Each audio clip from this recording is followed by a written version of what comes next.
ځان مصور ستا د فن ښکلا ته فکر یوړم ځان مصور ستا د فن ښکلا ته فکر یوړم ستا د قلم یوه نقطه کې ټول جهان ښکارېده اوس راغواړم په دې کلي کې د مشاعرو روح روا امجد خان جلای راځي خپل کلام ووایي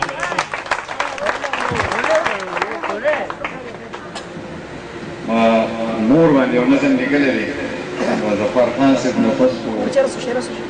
لکه ډېر مهم دی به یې تاسو ورته داسې پوه کېږي خو بهرحال کوشش دی واورئ د جنت یو نمونه یې مینه مینه یې ته مورې د جنت یو نمونه یې مینه مینه یې ته مورې ژوند به ستا پښتو کې تېر کړم ما ته ته درنه یې مورې دا په خپل کمزوري جسم په کلونو یم ګرځولې نه مې سخته ولیدلې نه زړه دې یم تړولې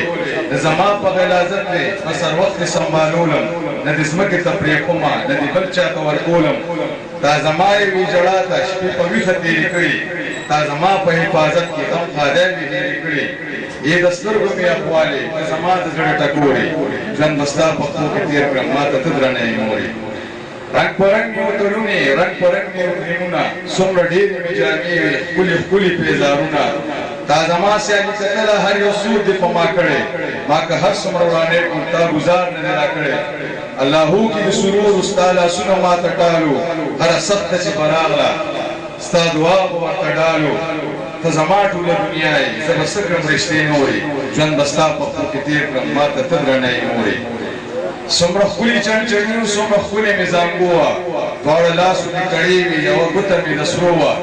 ما چې واغوښتو قدم کړو تا ککوړې وویشلي په ټول کور کې خوشحالۍ نه سپېډلي وګرځېدلي ما چې تا ته بیبي وویل خوشحالۍ نه جړېدلې ته زما د ښایستونو په صفت نه مړېدلې چې ولاړ یم ستا په مخ کې ته په مینه راته ګورې ژوند به ستا پښتو کې تېر کړم ما ته ته درنه یې مورې مور ستا د برکت نه دا د پاک الله زه ځوان کړم تا بچرې خفه نه کړم ستا پوره په هر ارمان کړم تا چې کوم ماته ښودلي کوم به ټول ښه عادتونه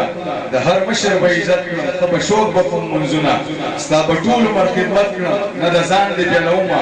ستا پښتو کې په جنت دی هر قدم دې ښکلومه خو افسوس چې زه راځوان شم ته پخپله شوې کمزورې ژوند به ستا پښتو کې تېر کړم ما ته ته درنه یې مورې تا ووی زه به خپل زوی ته ښکلې ناوې راولمه زه به خپله خپل بچي ته د واده سیره تړمه تا د خپل بچي واده کې یې نقریزې لګولې تا په څومره خوشحالۍ باندې کور جوړې ښودلې د ارمان دې هم پوره کړو او زما کور دې آباد کړو تا زما د ژوند دپاره ما ته جوړ یو خوب بنیاد کړو څومره ښکلې ښکارېدلې چې کمسی دې کړې تورې ژوند به ستا پښتو کې تېر کړم ما ته ته درنه یې مورې چې ته کټ ته پرېوتلې په صحت دې ناسازي شوه سمنداره دې شو تېرې یو څو ورځې خوشحالي شوه ما دې هېڅ خدمت ونه کړو دا ستا څنګه ملګرتیا وه تا خبرې ورو ورو کولې ډېر چاپېره بس ژړا وه هغه ورځ خو د قیامت وه چې په کوم ورځ جدا شوې چې په خاورو ته سپارلې سترګو مې پناه شوې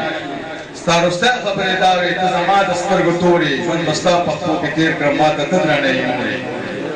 اوسنو ځوانانو واورئ تاسو ټولو ته مې سوال دی چې د مور پر خدمت نه کړي هغه نورو ته مثال دی چې مور پلار ته ستر ګوري ستا بچي به تا ته ګوري ځان به ستا په اواز خونګي نه به تا ته به شا ګوري ما دولت هم چې د سیدي که مو هر څومره پیدا کړه هغه رب به مو رضا شي که مو مور پلار رضا کړه دې خبرو باندې پوه شئ درته نه کړم کیسې نورې ژوند به ستا پښتو کې تېر کړم ما ته فکر اشنا د ژوندانه په جبین خال نه پیدا کړه اشنا د ژوندانه په جبین خال نه